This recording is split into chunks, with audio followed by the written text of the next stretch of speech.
Olha, nós estamos hoje fazendo a nossa primeira entrevista com um convidado presencial no estúdio, mantendo todos os protocolos, as medidas de sanitização, de higienização, de distanciamento. Então, o Dr. Carlos Henrique Neri Costa, que é a nossa entrevista nacional de hoje, está na distância correta de mim, né? Foi assim que ele aceitou vir ao nosso estúdio. A gente está fazendo dentro do que é possível, mas principalmente dentro das medidas que são orientadas pelas autoridades na área de saúde, no sentido da gente ir vivendo esse novo presencial, com muita moderação, muito cuidado e muito zelo pela saúde dos nossos convidados e os nossos convidados com a nossa.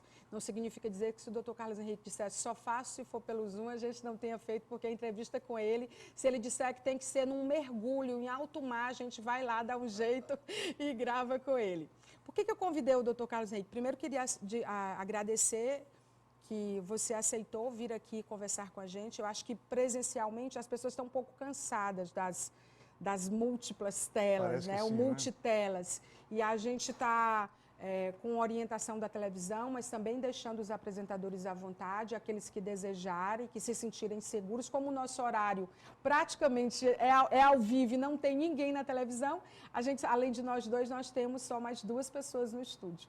Então, o estúdio bastante grande, a gente não corre risco porque é tudo sanitizado e bem cuidado. Então, obrigada por ter aceito. Uma entrevista assim, olho a olho, mesmo à distância, você sabe que é bem diferente de ser digital, sendo digital, né?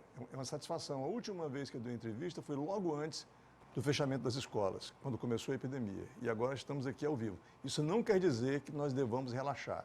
Isso não é nenhum indicativo de relaxamento. Sim. Nós estamos rigorosamente seguindo as normas de biossegurança para a transmissão desse vírus. E que a gente considera a quantidade de pessoas na empresa, que cumpre escalas, né? Na Rede Meio Norte agora, praticamente não tem ninguém. A gente está aqui muito bem acompanhado. Por que a gente resolveu convidar o Dr. Carlos Henrique Neri Costa? Pela experiência, pelo olhar e a observação, pelas fontes, pela riqueza de informações, para falar sobre vacina. Toda hora a gente fala sobre vacina. Nesse momento nós somos reféns, mas o nosso cuidado é a higienização, é a distância, a gente manter esses protocolos, mas fica todo mundo dizendo, só quando a vacina vier é que a gente realmente vai relaxar. E quando essa vacina vem? A gente tem hoje mais de 160 projetos de vacina em desenvolvimento. 30 em fase de testes em humanos, e essa é uma informação da Organização Mundial da Saúde. Algumas vacinas já avançadas em terceira etapa, a gente vai entender um pouco o que são esses protocolos, porque eu acho que a ciência ganha com esse momento e tanto questionamento e tanta luz sobre a questão da vacina, ganha em a gente respeitar a ciência e validar a ciência. A ciência, acho que poucas vezes teve tanto aporte de recursos, né? Então, acho que nunca trabalhou tanto de modo colaborativo, os cientistas entre si, os laboratórios, as nações. Então, assim, eu acho que isso serve para nos despertar e respeitar os nossos cientistas e a ciência no mundo. Mas é um momento delicado, porque essa mesma ciência, ela sofre pressão política, ela sofre pressão financeira, a vacina é também um business, é também negócio. A vacina não é só a vacina, né? A vacina tem os frascos, as borrachinhas, as agulhas em escala planetária, e a vacina, acima de tudo, tem o objetivo de nos salvar ou melhorar a nossa convivência com isso. E aí a minha primeira pergunta para o Dr. Carlos Henrique, feita essa introdução, qual é exatamente o momento que a gente está, doutor Carlos Henrique, em relação a essa produção da vacina? O que você tem percebido, você como médico, com conexões internacionais, com cursos em Harvard, com o seu olhar em relação a isso, em que momento a gente vive, o que a gente precisa entender sobre essa vacina e em que fase ela está? Bom, muito bem, nós temos aí 8 ou 9 vacinas já numa fase avançada de teste, naquilo que nós chamamos de fase 2 ou 3, que engolindo uma fase ou outra para apressar o desenvolvimento, mas nós estamos num momento realmente espantoso entre a descoberta do vírus 9 meses atrás e nós estamos aqui nas vésperas praticamente da chegada de uma vacina. Do ponto de vista de desenvolvimento, elas estão prontas, estão aplicadas. O que nós temos agora é testar e avaliar com segurança o grau de imunogenicidade, ou seja, a proteção que dá às pessoas, e contra novas infecções, contra uma nova infecção pelo coronavírus, e a segurança de não gerar efeitos colaterais. Então, isso tem uma série de etapas para que ela seja autorizada pelos órgãos regulatórios e seja, então, fabricada em grande escala e distribuída para essas quase 8 bilhões de pessoas que vivem na Terra, que são candidatos para usar a vacina. Então, é um esforço monumental que vai da descoberta, da ciência, até a logística, da tecnologia, da economia e da distribuição. É realmente um momento único da humanidade. Nós fomos todos surpreendidos semana passada, até por nossa ignorância, de que a vacina de Oxford, que está na terceira fase, ela foi pausada por conta de um inglês voluntário que teve, eu vou usar o meu termo comum de falar, não sou da área, mas que teve problemas de inflamações ligados à coluna, e todos os voluntários, eles ficam sendo monitorados, né, para poder validar essa que é a fase mais importante, que é a terceira fase. Quais são os protocolos? Porque, assim, eu imagino que a gente olha e diga assim, então não vai funcionar. Aí a gente quer ouvir de um cientista, de um médico do seu nível, o que a gente tem que observar. Na verdade, eu, por exemplo, vejo como, então é séria, porque não vai levar à frente uma coisa que não vai ser investigada. Então, o que nós, mortais, que não entendemos de ciência, a gente precisa validar e não validar quando se trata da produção de uma vacina? Bom, todas as medicações e vacinas que são dadas para as pessoas têm efeitos colaterais. Não existe nenhum remédio inteiramente inócuo, como não existe nenhuma vacina. O que nós fazemos é uma avaliação de custo e benefício. Então, a proteção conferida com segurança, então nós testamos, mas é sempre possível que quase todas as vacinas gerem algum tipo de efeito colateral. Então, nesse caso, aconteceu uma doença em uma das pessoas que foi vacinada e pensou-se que poderia ser atribuída ou atribuível à vacina dada, mas pode não ter sido. Então, esse é um protocolo de muita segurança, rotineiro. Esse tipo de interrupção acontece com muita frequência nos ensaios clínicos, só que dessa vez o mundo está com os holofotes ligados a essa vacina, principalmente na da AstraZeneca, essa de Oxford, porque ela foi na frontline, ela foi a primeira a aparecer e realmente está bem avançada em relação às demais. E nesse cenário, quando surgiu o efeito, ela cumpriu exatamente o protocolo de segurança e logo depois, acho que 2 ou 3 dias depois, ela já reiniciou a vacinação da população estudada, mostrando que não tinha nada que colocasse em risco as pessoas, provavelmente porque foi uma doença não relacionada à vacina, mas um acontecimento de outra origem. Eu vejo um pouco, acompanhando a discussão da ciência, que muito provavelmente um dos benefícios, além dessa questão que eu acho que é da essencialidade da ciência que a gente precisa validar, é que vai ficar um histórico de tanta pesquisa em relação a uma doença, em relação a uma vacina, que depois, quando mutar, vai ficar mais fácil ir mudando os pedacinhos, digamos assim, que na verdade tem um nome técnico em relação a essa vacina.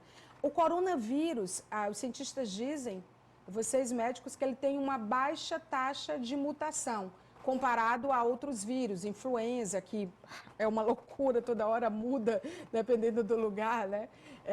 Isso facilita, a gente corre que risco no sentido dele nos surpreender, o coronavírus, já que era um vírus que era totalmente desconhecido e essa vacina tem que começar do zero. Existe uma previsão para essa vacina? Porque a mais rápida foi a do ebola e de cachumba, e foram 5 anos para produzir a vacina. O que vem por aí? São muitas perguntas. Ok. Primeiro é o seguinte, não tem uma vacina, nós teremos várias vacinas, em breve, para avaliar e utilizar em larga escala. Então, não será necessariamente a vacina que obedece à tecnologia desenvolvida pela AstraZeneca e pela Universidade de Oxford. Mas nós temos outros 4 ou 5 modelos diferentes. Há modelos diferentes, então é possível... Modelos de estrutura de fabricação da vacina diferentes, com algumas inteiramente inovadoras, como essa própria da AstraZeneca. E os efeitos que vão sendo observados ao longo do tempo. Então, as vacinas vão chegar mais ou menos juntas, com intervalo de alguns meses entre elas. mas é um tempo absolutamente necessário, né, para que o planeta volte a funcionar normalmente. Nós temos aí, além das mortes das pessoas, nós temos a economia global parada em recessão brutal, né, enorme. E, então nós queremos nos ver livres dessa doença. Por isso que se faz tanto esforço, tantas as nações estão envolvendo tanto, investindo tantos recursos na ciência para poder se ter uma tecnologia, qualquer uma delas. Provavelmente nós teremos várias tecnologias, teremos várias vacinas, mais ou menos com o mesmo objetivo, que é chegar àquela proteínazinha que o vírus entra dentro da célula e começa a se replicar, tá certo? Que é a chamada proteína spike, ou spike protein, que é fundamental. Quase todas voltadas para ela, porque ali está a chave da entrada, né?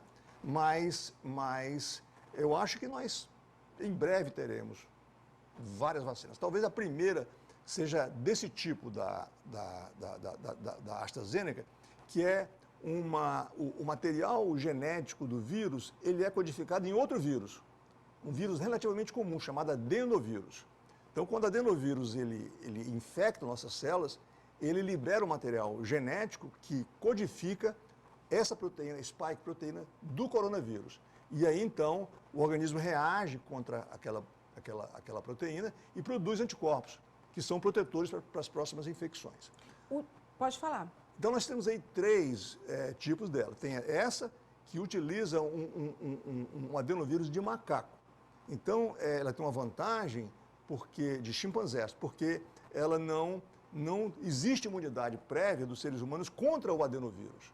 Então, ela tende a ser mais eficaz, ao contrário da vacina russa, da Sputnik V, e de uma das vacinas da China, que utilizam adenovírus de humanos, né, para infectar as pessoas e suscitar o mesmo tipo de resposta. Todas vão ter que provar a sua eficácia nessas fases de protocolo Todas de estão testes. em competição, tanto por efetividade como por segurança. E por dinheiro. E por dinheiro. Por dinheiro, claro que o dinheiro está aí em jogo, mas eu não creio que seja só o dinheiro. Eu acho que não. Eu acho que existe de fato um esforço global, bem intencional. Por parte da e aí ciência, entre os governos. E aí é a questão fundamental. Entre os governos como governantes de humanos, preocupados com as pessoas. Então fazem investimentos para que as pessoas tenham bem-estar.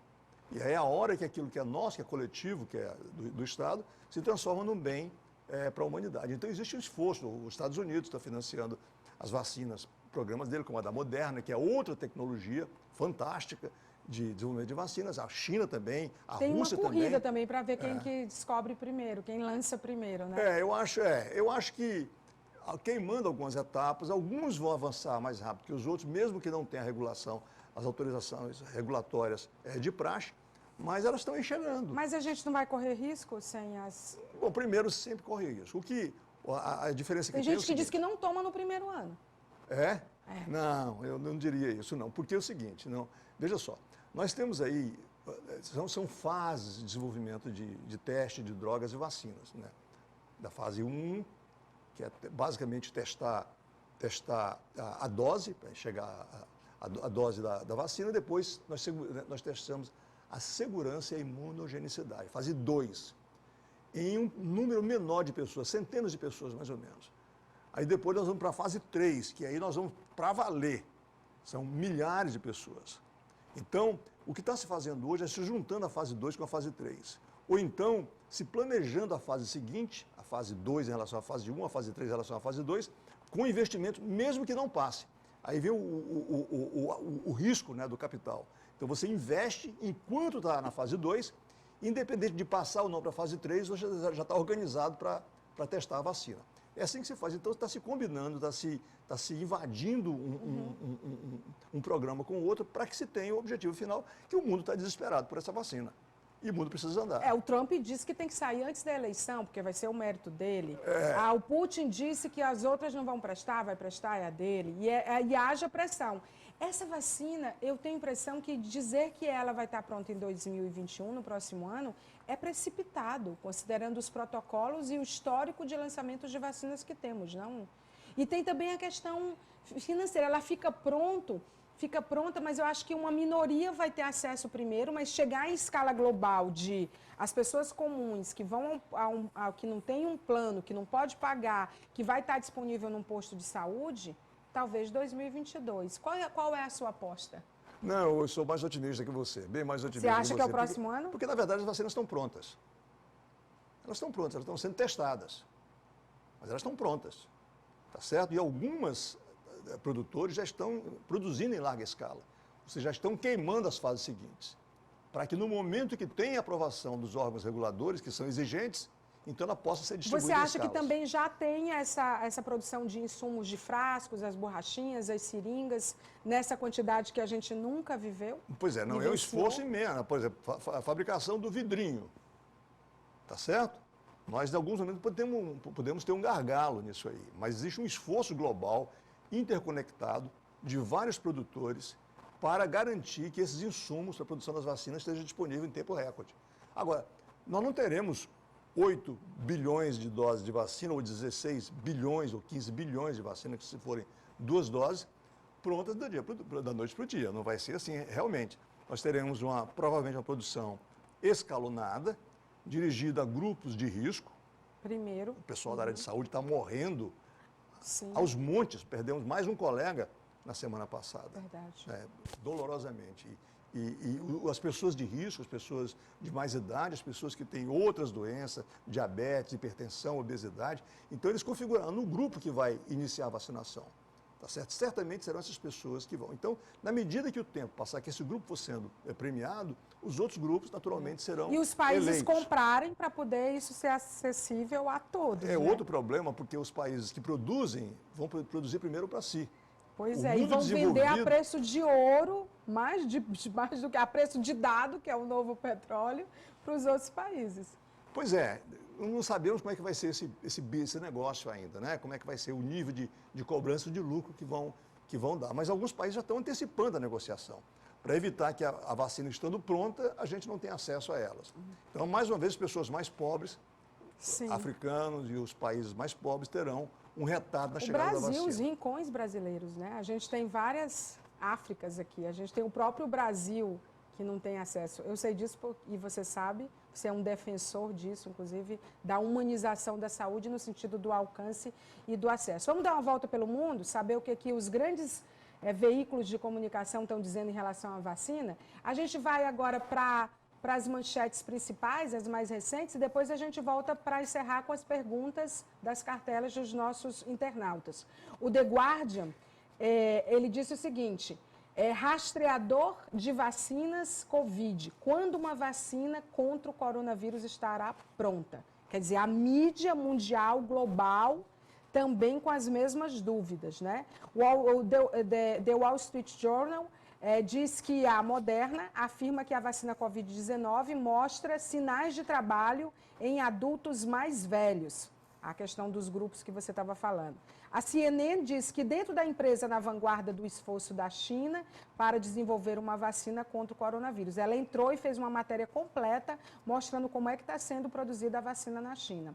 A BBC News, ou BBC News, disse vacina contra o coronavírus. Quão perto estamos? As perguntas são comuns, né? E o New York Times disse uma vacina que impede a Covid não será suficiente. Aí, nesse final de semana, a revista Carta Capital, aqui no Brasil, trouxe na capa o seguinte: enquanto a vacina não vem, um coquetel de drogas contra a Covid-19 inspirado no êxito do combate à AIDS. O Dr. Drauzio Varella aposta na pesquisa com retrovirais. Esse eu quero o seu comentário, especialmente.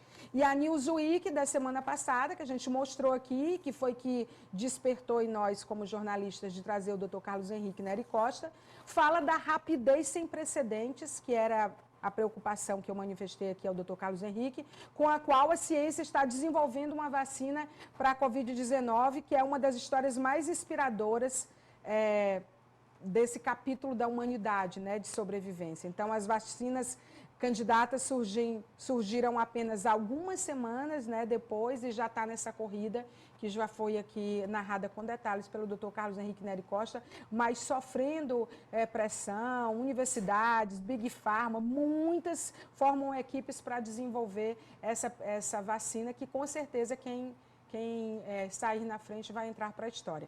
Vamos voltar para a Carta Capital, que diz o Drauzio Varella. um coquetel de drogas contra a Covid inspirado no êxito do combate à AIDS. Quais são as suas observações sobre isso? A primeira surpresa, né? O Drauzio está muito otimista em relação a isso. Tivemos alguns antirretrovirais testados logo no início da epidemia, lá na China, e não mostraram um grande efeito. Na verdade, nós não temos nenhuma medicação hoje que tenha, com exceção do Remdesivir, que tenha uma ação antiviral que reduza a mortalidade da Covid-19. Até o momento nenhum. É possível que os antirretrovirais venham a mostrar, alguns deles que vão ser testados em breve, mostrem alguma eficácia. Inclusive, aqui na Universidade Federal do Piauí, no Hospital Universitário, juntamente com a Fundação Oswaldo Cruz, nós vamos agora começar um grande projeto, inclusive testando antirretrovirais. Temos esperança, sim, mas por hora não há razão mais assim enfática para otimismo em relação a isso. Espero que sim. Sabe por quê, Maia? Porque o vírus, o que mata no vírus, é muito mais a reação do organismo do que a ação citopática, digamos assim, deletéria, imediata do vírus. Então, embora essa, que nós chamamos a patogênese, o mecanismo da doença não esteja inteiramente claro, para nós está mais ou menos óbvio que é a reação que comanda. Então, você joga o vírus e ele se replica rapidamente. Antes que a droga faça efeito, ele já gerou uma resposta inflamatória sistêmica do organismo. E nós temos uma doença aqui, uma bactéria que é extremamente sensível à penicilina. Mas, mesmo assim, depois de alguns dias de doença, ela não adianta dar penicilina mais, porque quem vai comandar a doença é o organismo. Chama-se leptospirose, ou síndrome de Weill. Então, ela é banal, mas se você esperar até a doença, a síndrome se manifestar, na sua forma mais grave, não adianta dar penicilina. Então, eu temo que a Covid-19 tenha algumas peculiaridades similares à leptospirose. Por isso que eu não sou tão otimista assim. Pois eu acho incrível ouvir o doutor Carlos Henrique falar, porque a gente está falando com um pós-doutor em Harvard em doenças tropicais, né? E presidente várias vezes, né, da Sociedade Brasileira de Medicina Tropical. Então, assim, é uma autoridade. A nossa entrevista é nacional, eu diria que muito mais que isso. Então, é importante ouvir esse contraponto, porque, por exemplo, a Carta Capital traz isso na capa. E eu acho que isso termina criando... tudo bem, acho que o jornalista, ele não perde a chance de criar a confusão e ele termina dando a manchete. Mas isso cria uma confusão, gente. Bota aí a capa de novo para a gente ver. Isso cria uma confusão, né? E o nível de interpretação, ele não se dá profundo como você fez. A gente não está aqui desmerecendo a posição do Dr. Drauzio Varella, que merece todo o nosso respeito. A gente está falando das muitas posições em relação à produção da vacina. A gente não está aqui desmerecendo, nem tirando o crédito do que ele está dizendo. Né? A gente está só mostrando como é que a imprensa no mundo está falando sobre isso. E aí você viu que eu não estou sozinha, Meio Norte não está sozinha. Todo mundo está falando, não é precipitado. The Guardian, BBC, Newsweek, todo mundo falando da coisa, porque a aprovada para fabricação também é diferente de produção em larga escala, que você acabou de explicar. Deixa eu falar uma coisinha. Deixa eu primeiro tirar meu chapéu para o Drauzio Varella, que é uma pessoa respeitabilíssima. Sim, maravilhoso. Um homem que tem opiniões extremamente sensatas, um médico dedicado à causa e de vanguarda, dos seus pacientes. Né? Não uma pessoa... Ele expressou a opinião e a imprensa avaliou como claro. Quis avaliar, tá certo? Apesar, eu não li a reportagem, então não posso avaliar exatamente o que ele disse. Mas eu não sou tão otimista, digamos assim, em um coquetel de drogas, por razões diversas. Um pouco mais complexo do que eu poderia explicar aqui. Queria também corrigir, eu não tenho pós-doutorado em Harvard, eu tenho doutorado na Universidade de Harvard, tá certo? Porque, para mim, você tem pós-doutor faz tempo, viu, eu não fui Carlos presidente da Sociedade Brasileira de Medicina Tropical, eu trabalho lá há muitos anos, mas fui presidente apenas uma vez. Nós só somos presidentes uma vez daquela sociedade. Mas depois ele ficou tipo de honra, sabe, gente? Porque é muito consultado, viu? Então, assim, essas correções são importantes de serem feitas, mas eu estou justificando aqui o que eu falei. Vamos para as perguntas dos nossos internautas. O Paulo Bringel, de Timon, ele pergunta o seguinte: o governo brasileiro já garantiu vacinas? Na verdade, essa pergunta é do Márcio Biapina, telespectador do bairro dos Noivos, né? Vamos botar aí a pergunta, você já pode ir respondendo, doutor Carlos Henrique. O governo brasileiro já garantiu as vacinas? Ele parece que está comprando a vacina russa, mas olha, se nós não temos a vacina aprovada... Como vai comprar a vacina? Como é que nós podemos antecipar uma compra caso ela esteja viável? E parece que foi esse o negócio que o governo brasileiro fez. Caso a vacina seja aprovada, nós teremos uma unidade de fabricação no Paraná, já preparada para isso. É que nós temos que antecipar uma fase em relação à outra. Então, está havendo investimentos para que, caso a vacina ultrapasse a fase 3, ela possa ser rapidamente distribuída para o povo brasileiro. Esse foi o negócio feito. Como é feita a vacina? O Paulo Bringel, telespectador de Timon. Tem várias tecnologias, várias. A mais comum? A mais comum é uma... Tem várias aí, é o vírus inativado. A gente pega Como um é que vírus... inativa o vírus? Ensina a gente para a gente matar. Processos químicos dentro do tubo de laboratório, ele perde a atividade e a gente injeta, a pessoa faz anticorpos contra ele, faz a imunidade celular. Várias vacinas desse tipo. A outra, o vírus ele é amansado, atenuado. É o caso da tuberculose, por exemplo. A vacina BCG é feita dessa forma. Nós temos também vacinas que são utilizadas, a proteína do vírus é sintetizada, como eu expliquei antes, dentro de outro vírus, ou dentro de um outro organismo, que então libera para a gente. Ou então é utilizado o material genético do vírus, o DNA, que é uma vacina um pouco mais de longo alcance, ou o RNA do vírus, que é essa da Moderna e a da Pfizer, na Alemanha, que são também extremamente promissoras. Tem um probleminha de estocagem, que vai exigir temperaturas muito baixas, mas são todas, alguns tipos de... Tem elas dentro de lipossomos e pequenas partículas para permitir que ela seja liberada do interior das células e gere todo o seu potencial de imunidade. Então, eu não sei se esqueci alguma das tecnologias São mais disponíveis. de 100 projetos de vacina, gente. Deve ter gente que inventou uma outra forma, como tem gente pesquisando. A gente acabou de mostrar aqui manchetes sobre isso, outras alternativas da gente ficar imune.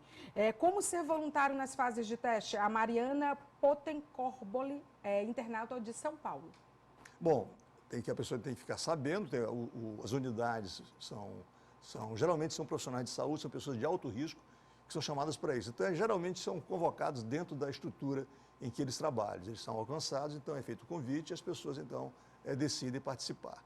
A vacina será 100% eficaz? Será necessária apenas uma dose? Cláudio Pontes, telespectador do bairro Aeroporto, em Teresina. Cláudio, não existe nenhuma vacina 100% eficaz.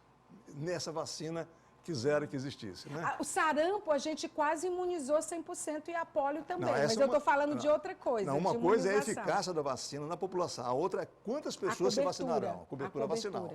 Né? Que a gente quase eliminou o sarampo, né? Mas aí, nos últimos anos, pelo movimento anti-vacina, as pessoas pararam de se vacinar. Aí entrou no mapa de doenças negligenciadas, né? Aí voltou. Pois é, agora por que de repente algumas pessoas fazem propaganda contra a vacina? Nós estamos ganhando a maior benfeitoria que a medicina já fez para a humanidade foram as vacinas. Não existe. Terra plana e vacina não funciona, não existe. Não dá nem para conversar, né?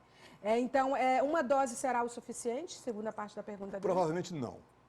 Provavelmente não. Se fosse um vírus atenuado, que é a quinta vacina que eu não falei ainda, estão mais atrasadas, um vírus atenuado, é possível que só uma dose resolva. Mas por hora não temos evidências disso. E ainda mais porque a imunidade do coronavírus não é inteiramente conhecida, Maia. Nós sabemos, por exemplo, que a produção de anticorpos dos outros coronavírus, que são primos desse aqui, são coronavírus comuns que circulam por aí, é relativamente curta, em torno de 6 meses mais ou menos. Os anticorpos desaparecem.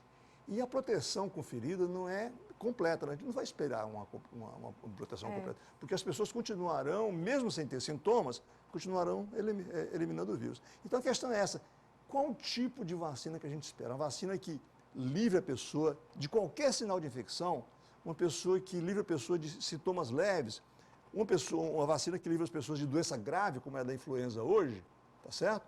Então, esse é um dos marcos que nós temos que fazer, e cada estudo de vacina tem o seu alcance, não é? Então, eu acho que a gente deve objetivar e ficar satisfeito com uma vacina que proteja razoavelmente bem contra a doença fatal. Você tomaria de cara uma vacina que acabou de chegar? De cara. Passou na fase 3, eu tomo, sou o primeiro candidato a tomar. E não tem pátria, não tem política com a vacina. Todas elas estão sendo investigadas por cientistas, por gente muito séria. Todas têm uma vida dedicada à ciência em jogo e não aceitarão participar de politicagem. A gente fica falando isso porque teve tanta mancada de médicos que publicaram artigos ou pseudo-artigos em relação às cloroquinas, aos remédios de tratar. Então, teve tanta precipitação, né, em torno disso que a gente fica meio assim. Não, mas olha, a ciência, como eu disse antes, Mayra, está sujeita a erros, ela vai e volta. Quantas coisas nós... A gente só não quer ser cobaia, principalmente em escala global. Sério, cada vez que você toma uma injeção de penicilina, você tem um risco de ter uma reação anafilática grave. É verdade. Só que infinitesimal, qualquer remédio tem risco de dar efeito. Mas eu preciso provocá-lo, porque é o que estão me provocando aqui, que o pessoal está ligando, porque não são só as perguntas que a gente mapeou, não. É o que está chovendo de pergunta. Se você me perguntar, você toma de cara, eu já diria não. Mas assim, você está dizendo que sim. Tomo sim. Por isso que é bom a democracia, né? A jornalista disse que não, o médico disse que sim, vamos embora. Quem já pegou o coronavírus se beneficiaria de uma eventual vacina? Internauta de Santa Catarina, Laís Dudena. A pergunta é muito boa. Eu acho que sim, porque nós não temos certeza se ter coronavírus implica em imunidade, imunidade duradoura. E temos algumas doenças que são assim. A doença por si só não é imunizante, embora produza alguma imunidade. Então isso nós temos que aprender. Quem será mais imunogênico, a doença ou a vacina? Nós estamos por aprender. Deixa eu só fazer um parêntese em relação ao falei a jornalista não. Eu acredito na ciência, eu sou uma defensora da ciência, eu acredito em vacina, tá? A minha posição foi só em relação à pressão política, em relação a isso do que a gente comentou aqui, só para explicar, tá, gente? Mas a vacina é realmente importante, enfim, é um achado, é muita pesquisa, não é nem achado a palavra correta, tem que ter vacina, e eu acredito em vacina. Né? Mas tenha mais medo da doença que da vacina. Exatamente, tenha mais medo da doença do que a vacina. Só fazer esse parêntese para não confundir com os outros que não acreditam em vacina e que acreditam em terra plana. Quem será o público-alvo da vacina contra o coronavírus? Você já falou, né? Os profissionais de saúde serão que tiveram todos, mas teremos prioridades. Foi o Marcos Paulo, internauta do Ceará. E a última, tomar a vacina pode ser perigoso se já tive Covid-19? A Marlúcia Soares, telespectadora da Morada do Sol. A pergunta também é inteligente, né? Porque ela está se reportando à dengue, né? A vacina que pode levar a um aumento da reatividade das pessoas. É possível, mas é bastante improvável que isso aconteça. Muito bem. Doutor Carlos Henrique, é tanta coisa para falar com você, a gente vai ter que marcar a parte 2, porque nós já estamos com 40 minutos de entrevista, só o dobro de tempo da nossa entrevista nacional. Eu gostaria de agradecer, obrigada pela clareza, pela honestidade de sempre. Obrigada por nortear os nossos internautas e telespectadores e a nós da imprensa. A gente precisa de pessoas sérias como você, comprometidas, honestas e desconectadas do que pode atrapalhar a vacina. Desconectado politicamente, no sentido dessas pressões e que entende ver a ciência da forma como ela precisa, de fato, ser vista. Muito obrigada pela entrevista. Foi uma satisfação sempre estar com você. As perguntas são sempre muito inteligentes e você vem sempre preparada para essas entrevistas. Muito obrigada.